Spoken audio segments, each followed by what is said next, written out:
முன்னொரு காலத்தில் ஒரு உப்பு வியாபாரி இருந்தான். அவன் தினந்தோறும் ஒரு கழுதையின் மீது உப்பு மூட்டைகளை ஏற்றி ஊருக்குள் போய் வியாபாரம் செய்து வருவான். போகும் வழியில் ஒரு ஆறு இருந்தது. அந்த ஆற்றைக் கடந்துதான் ஊருக்குள் போக வேண்டும். ஒருநாள் உப்பு வியாபாரி வழக்கம் போல கழுதையின் முதுகில் உப்பு மூட்டைகளை ஏற்றிக்கொண்டு வியாபாரத்திற்கு கிளம்பிச் சென்றான்.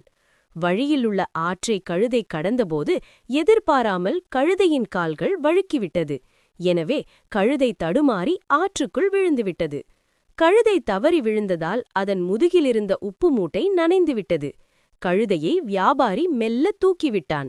ஆனால் நீரில் மூழ்கியதால் உப்பு மூட்டை நனைந்ததல்லவா, அது ஒரு சில நிமிடத்தில் அப்படியே தண்ணீரில் கரைந்து பாதி மூட்டையாகிவிட்டது. எனவே கழுதை முதுகிலிருந்த உப்பு மூட்டை வெறும் சாக்கு போல எடையில்லாதபடி ஆகிவிட்டது. ஆஹா, என்ன ஆச்சரியம்! இப்போது கழுதை முதுகில் சுமையே தெரியவில்லை.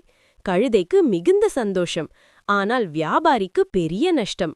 உப்பு வியாபாரியும் உப்பு வியாபாரம் செய்ய வழியில்லாமல் கழுதையை ஓட்டிக்கொண்டு வீட்டிற்கு திரும்பினான். மறுநாளும் வழக்கம் போன வியாபாரி உப்பு வியாபாரத்திற்கு கிளம்பினான்.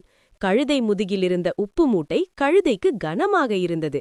கழுதை மெல்ல நடந்து ஆற்றுப்பாலம் அருகே வந்தது. திடீரென அதற்கு முந்தைய நாள் நினைவு வந்தது.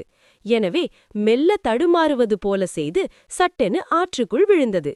அடுத்த நிமிடம் கழுதை முதுகிலிருந்த உப்பு மூட்டை நீரில் கரைந்துவிட்டது. இன்றும் கழுதைக்கு முதுகில் சுமை இல்லாது போய்விட்டது. கழுதை தனது தந்திரத்தால் தொடர்ந்து இதையே செய்து வந்தது.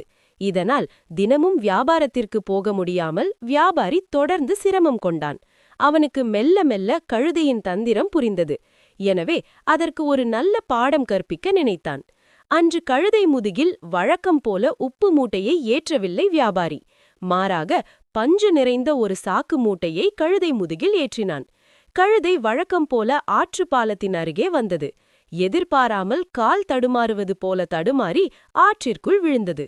மூட்டையில் இருந்த பஞ்சு நீரில் நனைந்தது. அட கஷ்டமே!